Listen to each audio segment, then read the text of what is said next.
বিভিন্ন সনাতনী যে উৎসব, আমরা হিন্দু ধর্মের বিভিন্ন উৎসবের মধ্যে আমাবস্যা একটা বিশেষ উৎসব। এটা গুয়াহাটিতে মা কামাখ্যার মন্দিরে 3 দিনের বিশেষ পূজার আয়োজন করা হয়। বিভিন্ন রাজ্য এবং রাজ্যের মানে আমাদের ভারতবর্ষের বাইরে থেকেও অনেক ভক্তরা এই উৎসবের সমাগম হন।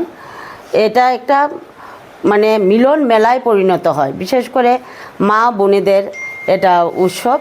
মা বোনেরা আমরা একজনকে সিঁদুর পরাই। দেখবেন লক্ষ্মীনারায়ণ বাড়িতে আমাদের অপরিচিতদেরকেও আমরা সিঁদুর পরাই, তাতে ওরাও খুশি হয়, আমরাও খুশি হই।